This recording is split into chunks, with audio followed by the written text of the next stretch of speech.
چند مسائل سحر اور افطار کے تعلق سے، کہ سحر اور افطار کے تعلق سے کیا باتیں ہمیں معلوم ہونا ضروری ہے کہ ہم پریشان نہ ہوں سحری اور افطار کے معاملے میں۔ تو سب سے پہلی چیز تو یاد رکھیے، سحر کا وقت فجر سے پہلے ہوتا ہے،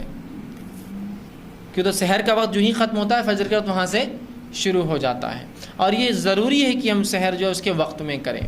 ٹھیک ہے۔ تو سحر کا وقت فجر سے پہلے تک ہوتا ہے۔ اب یہ کب تک رہتا ہے تو اس کا پیمانہ بہت مشکل ہے، مختلف مقامات پر لوگوں نے ٹائم ٹیبل بنائے ہیں، چارٹس بنائے ہیں، نظام الاوقات بنائے ہیں، آپ اس کو فالو کیجیے، وہ زیادہ بہتر ہے۔ ہر زمین زمانے کے علاقے سے سورج غروب اور نکلنے کا معاملہ الگ ہوتا ہے، لہٰذا فجر کا وقت بھی ہر جگہ الگ ہوتا ہے۔ جہاں میرے ہندوستان کے اندر اگر فجر کا وقت جو ہے 4-4:45 بجے اگر شروع ہوتا ہے تو وہیں سعودی عرب کے لیے ممکن نہیں ہو سکتا، وہاں 3:30 بجے شروع ہوتا ہوں گا یا ختم ہو جاتا ہوں گا، ٹھیک۔ تو ہر جگہ جو ہے پیمانے الگ ہوتے ہیں، تو لہٰذا آپ کو زمین زمانے کے اعتبار سے کام کرنا ہوگا۔ اور کچھ جگہ جو ہے یہ اور بھی تبدیل ہو جاتے ہیں،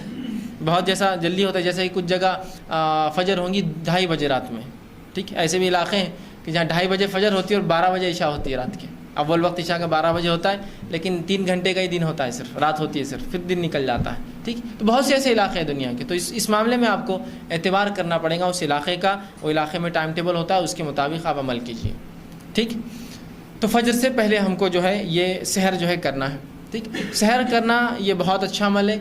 بہت ہی بابرکت عمل ہے۔ کوئی شخص سحر میں اٹھنے کے بعد سحر کو بلا وجہ ترک نہ کرے کہ جانے تو جان پہ آ رہا، اب اٹھنا منہ دھونا جان دو، ویسی نہیں، ویسا نہیں، بالکل سحر آپ کیجیے، یہ بہت اچھا عمل ہے۔ نبی اکرم صلی اللہ علیہ وسلم فرماتے ہیں، متفق علیہ، بخاری مسلم کی روایت ہے، آپ نے فرمایا اور کہا کہ سحر کھاؤ کیونکہ سحر کھانے میں برکت ہے،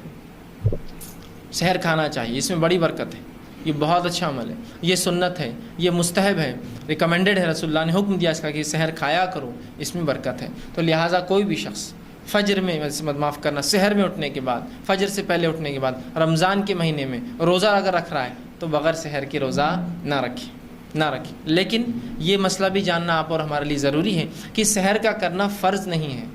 واجب نہیں ہے۔ یہ میں کیوں کہہ رہا ہوں، بہت سے لوگوں کے اگر سحر نہ ہو تو روزہ بھی نہیں رکھتے، آج سحر نہیں ہوئی تو روزہ کہاں سے؟ تو سحر نہ فرض روزے کے لیے فرض ہے، نہ نفل روزے کے لیے فرض ہے، یہ سنت اور مستحب ہے، صرف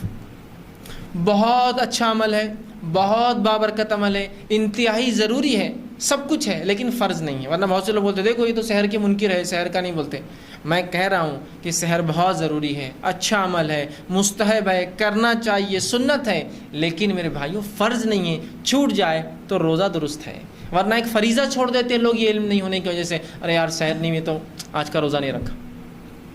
اور کچھ لوگوں کو یہ غلط فہمی ہوتی ہے کہ جب بھی نیند میں سے اٹھو سحر کر سکتے ہو، روزہ رکھ سکتے ہو، تو لہٰذا اگر فجر کی بات بھی اٹھتے ہیں تو 2 نوالے کھا کے پانی پی کے بولتے اب روزہ شروع ہو گیا۔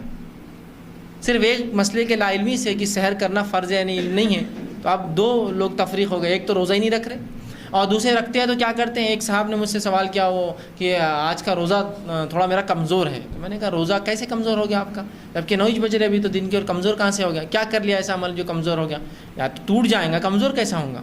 تو کہا وہ آج 7 بجے سحر کیا میں نے، جبکہ 7 بجے تو بالکل سورج نکل ہی جاتا کسی بھی حال میں۔ تو میں نے کہا 7 بجے آپ نے سحر کیوں کی اور کمزور روزہ، اور آپ کی سحر ہوئی، آپ کو کیسا یقین ہے؟ تو دیکھیے اب روزے کے لیے سحر تو ضروری تھی، اور سحر تو جب نیند اٹھے تب ہوتی ہے بولے، تو میں 7 بجے نیند کھلی میری، آج فجر بھی نہیں ہوئی تو میں نے سحر کر کے روزہ رکھ لیا۔ آج کا روزہ آپ کا کمزور نہیں ہے، آپ کا آج روزہ ہی نہیں ہے۔ لا علمی دیکھیے انسانوں کیسا کرتی ہے، اور پتہ نہیں زندگی میں سے کتنے روزے انہوں نے رکھے تھے جس میں لیٹ اٹھے اور آرام سے سحر کر کے روزہ رکھا انہوں نے، چونکہ ان کے نزدیک سحر فرض تھی، اور یہ مسئلہ نہیں پتا کہ سحر فجر سے پہلے ہوتی ہے، ان کو لگا جب نیند جاگے سحر کرو اور روزہ رکھ لو۔ اور کتنے لوگ ایسے روزے رکھتے بھی، یاد رکھیے، اللہ حفاظت کرے ہماری۔ فرض اعمال میں یہ کوتاہی اللہ برداشت کرے گا، یہ لا علمی برداشت کے باہر ہے۔ کیوں؟ کہ اللہ رب العزت نے جب کسی عبادت کو فرض کیا تو اس عبادت کو تکمیل تک پہنچانے والے عمل کا جاننا بھی فرض ہے۔ تو نماز فرض ہے تو نماز کے مسائل جاننا بھی فرض ہے، روزہ فرض ہے تو روزے کے مسائل جاننا بھی مجھ پر اتنا ہی فرض ہے جتنا روزہ رکھنا اور عبادت اللہ نے فرض کی اتنا ہی فرض ہے۔ تو اگر کوئی کہے مجھے روزہ رکھنا معلوم صرف فرض ہے، یہ مسائل کا تو مجھے نہیں معلوم تھا، تو وہ بھی جو ہے نقصان میں ہے، کہ تو اللہ معاف نہیں کرنے والا، وہ روزے گئے ان کی، نہیں اللہ معاف نہیں کرتا، اس لیے کہ جب فرض قرار دیا تو فرض کو تو جاننا چاہیے نا۔ اگر میں آپ کو یہ کہوں کہ یہ موبائل یا یہ مشین ضروری ہے اگر آپ کو نوکری کرنا میرے پاس تو سیکھ کے آئیے، تو کتنا آدمی کرتا ہے؟ سب سے بالکل کن ذہن آدمی بھی جا کمپیوٹر سیکھ کے آتا ہے، اس لیے کہ اس کے بغیر جاب نہیں ملتی۔ کیسے سیکھتے اس کے مسائل، کب بند ہوتا، کب کھلتا، کیسے تو کیوں اللہ کے دین میں اتنا بھی وقت نہ ملا کہ روزے، نماز، زکوٰۃ، حج جو فرائض تھے اس کے ہم احکامات اس کے علم رکھے کہ وہ کب ہوتے اور کب نہیں ہوتے، کیسے مکمل ہوتے اور کیسے ناقص ہوتے، کب ٹوٹ جاتے ہیں، کب باقی رہتے ہیں، کیسے کمزوری آئے تو پورا کیا جائے۔ نہیں وہ کیا بس روزہ فرض تھا، نہیں، اس میں معافی نہیں ہے۔ آپ کے یہاں لا علم میں بیچارہ، نہیں معافی نہیں، اس شخص کو معافی ہے جو ثابت کرے اپنے رب کو، مجھے اور آپ کو نہیں، جو عقل سے کمزور تھا۔ اللہ یہ مسائل میرے کو نہیں سمجھتے تو میں نے بڑی کوشش کیا، تو اس کے رب کا اور اس کا معاملہ، اللہ اس کا آئی کیو ٹیسٹ لیں گا، اس کا جانچ کریں گا، اور واقعی میں وہ کمزور تھا تو اس کا رب اس کو معاف نہیں، تجھے تو علم ہی نہیں تھا، تو بہت جس کو تھا معصوم تھا، پاگل تھا، مجذوب تھا، جانتے تجھے مسئلہ۔ لیکن ہم سب عقل رکھ کر صرف دین اور شریعت کا علم نہیں حاصل کرتے، باقی پوری عقل ہے۔ تجارت کی بات کیجیے تو پوری تجارت کے اس کو معلوم کہاں لوپ ہولز ہوتے ہیں، کہاں کیسا ہوتا ہے، کہاں یہ ہوتا ہے، کام ہوتا ہے، حتیٰ کہ جتنی چھوٹی تجارت اتنا زیادہ کمپلیکیٹڈ نالج لوگ رکھتے ہیں، معلوم آپ کو؟ آپ کہیں گے ایسا کیسے چھوٹی تجارت کمپلیکیٹڈ نالج؟ مثال کے طور پر کوئی انسان تجارت کر رہا ہے، بزنس ہے، اور کبھی تعلیم حاصل نہیں کیا، الیکٹریشین ہے، جتنا اس کا وہ ہے کمتر اس کا پیشہ ہے، اس کی مہارت اتنی زیادہ ہے اس کے اندر، اس لیے کہ اس کو معلوم دھکا لگا کہ اس کی موت رہتی، تو اتنا ماہر رہتا، اس کو پتہ ہے کہ اس کا علم نہیں کیسا ہو، لیکن اس کو معلوم یہاں لگا تو کرنے لگتا، یہاں نہیں کرنا، فیوز کا بہانا جوڑنا، کس نے بتایا؟ وہ سب نہیں معلوم، ایسا کرنا تو بچتے، نہیں کرے تو گڑبڑ ہو جاتی۔ دیکھیے علم کے اعتبار سے اس کا علم کم ہے، کام کے اعتبار سے اس کا کام چھوٹا ہے، لیکن کتنا کمپلیکیٹڈ نالج رکھتا ہے کہ ایسا کرنا پڑتا تو ہی ہوتا۔ بہت سے میکینکس ہوتے ہیں جو کبھی علم حاصل نہیں کرتے، نہ کوئی میکینیکل انجینئر ہوتے ہیں، نہ کوئی آٹو موبائل انجینئرنگ کرتے ہیں، لیکن صرف سیکھ لیتے ہیں اپنے استاد سے، برابر کرتے ہیں گاڑی درست، اور کوئی بہت بار تو بڑے بڑے انجینئروں کو سکھاتے ہو کیسا کام کرنا، کہ تو انجینئر صاحب آتے ہیں، مشین لیتے ہیں اور وہ گن سے اسکرو فٹ کرتے ہیں، یہ لیبر بولتا ہے ویسا نہیں کرتے صاحب، 2 پیچ کم از کم اس کو ہاتھ سے دو، آپ مشین سے کریں گے ٹیڑھے پیچ جاتے اندر، ہاں غلط جاتے اسکرو اندر، پھر وہ برابر 2 دیتا ہوتا برابر، یار اس کو علم، اس لیے کہ اس کو پریکٹیکل نالج ہے فیلڈ کا۔ آپ دیکھیے نا، تو جتنا چھوٹا پیشہ اختیار کرا اتنا کمپلیکیٹڈ نالج، علم نہیں بول رہا لیکن باقی سب علم ہے۔ بہت سے لوگ ہوتے ہیں مختلف تجارت کرتے ہیں مختلف اشیاؤں کی، جن اشیاؤں کو ایسی حالت میں بیچا جاتا ہے جو لیکوڈ ہوتی ہے، طری کے فارم میں ہوتی ہے، دودھ بیچا جا رہا ہے، گیس تیل بیچا جا رہا ہے، پیٹرول بیچا جا رہا ہے، اور مختلف آئل بہت چیزیں بیچے جا رہے ہیں، کمپلیکیٹڈ، لیکن برابر اس سے معلوم ہے کہ اس کو 2 نمبر کیسے کرنا ہے، اس کو بڑھانا کیسے۔ دودھ میں سیدھا پانی ڈالا، دودھ دکھ کر آیا تھا، کسی میں پانی ہے، اس کا طریقہ اس کو معلوم، کیسا ملانا پانی۔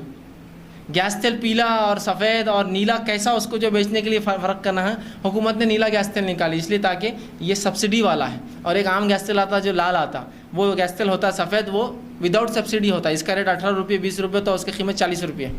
اس کو پورا نالج ہے کہ یہ سفید کو پیلا کیسا کرتے، یا اودا بیچنا ہے تو اس کو سفید کر کے کیسا بیچنا، کمپلیکیٹڈ نالج ہے، حالانکہ اس کو بیسک علم نہیں ہے۔ تو کیوں اللہ نہیں پوچھیں گا اس کا آئی کیو لیول کہ تجھے اتنا تو علم تھا کہ کس طرح سے دنیا کے فائدے کے لیے کچھ کمانے کے لیے کریں، میرے دین کے لیے اتنا بھی تجھے وقت نہ ملا کہ چند موٹے موٹے مسائل جو فرائض کے معافی نہیں ہے، کوئی بولیں گا میں فجر میں اٹھ کے کھا لیتا تو اللہ معاف کر دے، نہیں کرے گا، اس لیے کہ جہاں فرض پہ عمل کرنا ضروری ہے اتنا ہی ضروری ہے اس فرض کو تکمیل تک لے جانے والے عمل پہ عمل کا علم ہونا، یاد رکھیے، ٹھیک ہے۔ تو سحر مستحب اور سنت ہے، فرض نہیں، لیکن میں یہ دعوت نہیں دے رہا ہوں کہ آپ سحر چھوڑیں، بالکل کیجئے، لیکن چھوٹ جائے تو روزہ رکھ لیجئے، کوئی مسئلہ نہیں۔ اب آپ کہیں گے میں تو سحر میں اٹھا ہی نہیں، پھر میرا کیا؟ تو آپ سوئے تو نیت کی تھی نا سحر میں اٹھنے، کیوں نیت کی تھی کہ روزہ رکھوں؟ تو نیت ہو گئی، آپ کا روزہ درست ہے،